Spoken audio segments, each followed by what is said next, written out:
Now, back to our story a little earlier on, we've seen Muslims across the continent and the world have prepared for a very different Eid this year. Ordinarily, this way would be marked by a celebration to mark the end of the holy month of Ramadan, where Muslims fasted from sunrise to sunset. Now, to speak more about the impact of the lockdown on the Muslim community, I'm joined by senior political journalist Qaanitah Hunter. Assalamu alaikum, Qaanitah, and Eid Mubarak for tomorrow. Thank you for joining us on Weekend Dawn.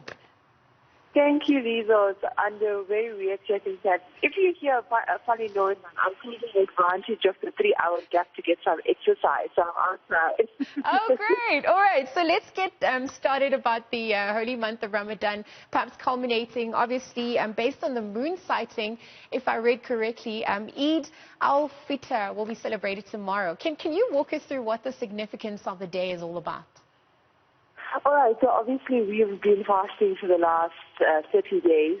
Today is the 30th fast, and we culminate this fast in celebration of Eid that's characterized with family and food and a lot of charity. Now, already the month of Ramadan was quite different to many of us because it was a time where we were, usually often spent with family, and the breaking of the fast meal is something that, is celebrated every evening. We, visit neighbors and visit family members, and that was obviously uncharacteristic this year. But what was interesting, Lisa, is that there is the whole purpose of fasting is to think about those that are less fortunate and to increase and speed up charity. And you saw it quite visibly this year. The people, were less worried so much about, the spreads and the feast, and more so on how we can help each other under these really dire situations. We were all expecting to have Eid today. I was 100% on the money that the moon will cooperate with us, unless it didn't. And the Eid in many parts of the world will happen today, but for South Africa it is taking place on Monday. Now, the first most important thing that won't be happening is the Eid prayers, where we gather in fields, we gather in mosques around the country around this time, really. And there's the Eid prayer characterized with, a lot of, festivity, and that's definitely not happening this year.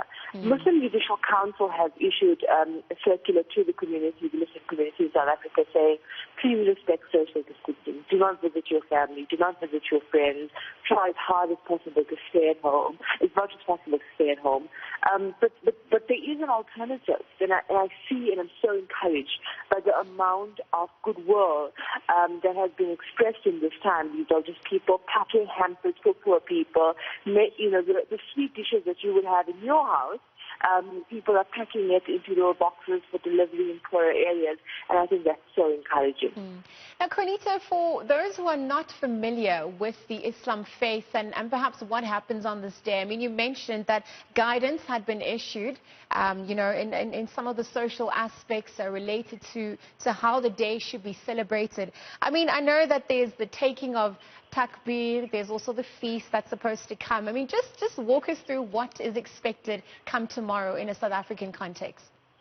Well, I suppose because now there's no prayer in the morning, mass prayer, so I think people will be having that in their houses where they recite the takbir, which is obviously these words proclaiming the greatness of God, and then the eating starts. And you are meant to also give an amount in charity before the morning. So obviously in the week that preceded this, most people have already given out what they call the fitr, but some people will, keep that money and feed the poor in terms of physical meals. And then it's just a day of celebration, a day of lots of eating and merriment. It's sort of the Christmas of the Muslim faith. And this year, obviously that's turned on its head a little bit. But I've seen amazing campaigns, which I myself would be participating in. I've already started by packing biscuits that I would have bought for my, for my own Eid table, buying the same things and making the same things, delicacies. And in different, sub-communities, there's different things that are important. There's something called Eid Milk, which is something which is very rich in milk and condensed milk and nuts and vermicelli that's sort of slowly boiled. And then we have that diabetes in a glass for breakfast.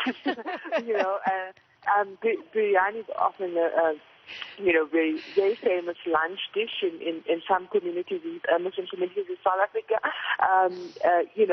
I, despite having Eid by myself this year, I made a plan for Eid. So some people are holding on to traditions that they would have usually had under normal circumstances. Other people, are saying it's not worth the effort. I, for one, have been the soldier of merriment this year and have been forcing people to try to create some sort of spirit. So you're going to see a lot of Zoom calls, from my home to the rest of my family all over the country. And people it's just a time to reflect. Reflect on your privilege, really, Lisa. I think this month has really come at a time where we were forced to just be honest with the privilege that we have and how so many people all over the world, even close to us, in communities very close to us, don't have anything. I've really been encouraged by the amount of goodwill and generosity that we have, and I hope that Eid doesn't culminate that spirit, and I think that's something that maybe we will be able to take forward now that the world over is facing such difficult times. Qaanitah, speaking of reflection, speaking of the gratitude, that is obviously key during this time. During these unprecedented times the world finds itself, I just wanted to know what are some of the personal reflections you've managed to garner. I mean, I've seen on social media you've got posts, with smoke and mirrors, etc. But what are some of those gems you've garnered during these times?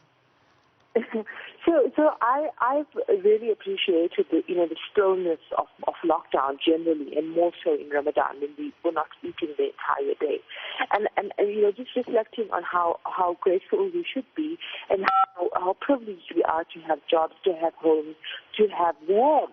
That has just been really in my mind. Did things, because, like I said to you, I was in lockdown by myself. So I did things, gave myself little activities to do. So I sort of adopted all the street kids that, who live in my area. And one day it's, okay, I got socks for each one of you. Yesterday, my favorite one asked me for an advance on his weekly allowance. So that has really been keeping me going. Like you said, I also did a fiction series that people were very thrilled by. Just really escapism that I've been releasing on my blog, and I think that this was so unprecedented that we have so much of time. You have you're not eating in the day. A lot of people are not watching TV. You're not doing a lot of normal activities that you would do during the day, and so you had all of this time because you can't leave your home, and I think that it's really recalibrated me, and I'm sure it has so many other people. Well, Qaanitah Hunter, we're wishing you all the best during these special times, and of course, as the holy month of Ramadan comes to an end, we're also going to release you. You can continue on your walkabout. You've got about just under 2 hours before you have to get back home. Of course, Qaanitah Hunter, senior political journalist, speaking to us about the ending of Ramadan and the impact of the lockdown, what it's had on the Muslim community at large.